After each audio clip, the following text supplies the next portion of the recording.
The soldiers' assignment was simple: take the Nazarene to the hill and kill him. But they had another idea. They wanted to have some fun first. Strong, rested, armed soldiers encircled an exhausted, nearly dead Galilean carpenter and beat up onto him. The scourging was commanded. The crucifixion was ordered. But who would draw pleasure out of spitting on a half-dead man? Spitting isn't intended to hurt the body. It can't. Spitting is intended to degrade the soul, and it does. What were the soldiers doing? Were they not elevating themselves at the expense of another? They felt by making Christ look small. Ever done that? Maybe you've been spit on it by somebody. Maybe you have gossiped, slandered. Have you ever raised your hand in anger or rolled your eyes in arrogance? Have you ever blasted your high beams in someone's rearview mirror?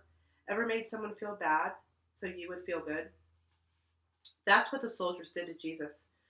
When you and I do the same, we do it to Jesus too. I assure you, you did it to one of the least of these, my brothers and sisters. You were doing it to me. Matthew 25:40. How we treat others is how we treat Jesus. Oh, Max, I don't like to hear that, you protest. Believe me, I don't like to say it. But we must face the fact that there is something beastly within each and every one of us. Something beastly that makes us do things that surprise even us.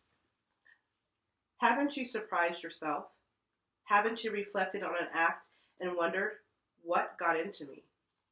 The Bible has a 3-letter answer for that question. S-I-N, sin. There is something bad, beastly within each of us. We are, by nature, children of wrath. Ephesians 2:3. It is not that we can't do good. We do.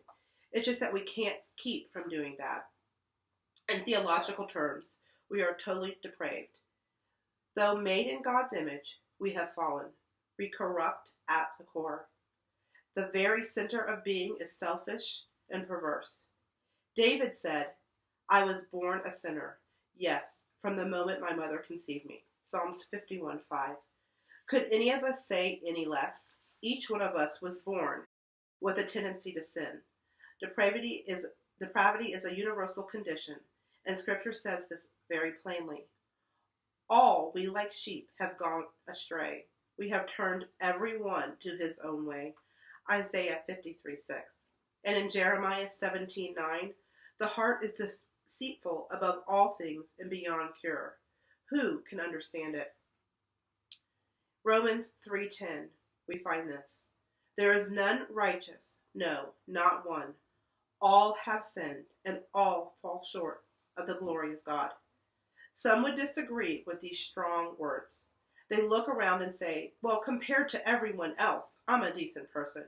You know, a pig might say something similar. He might look at his trough partners and announce, I'm just as clean as everyone else.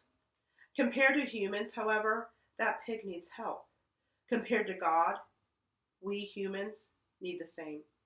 The standard for sinlessness isn't found at the pig troughs of earth, but at the throne of heaven. God himself is the standard.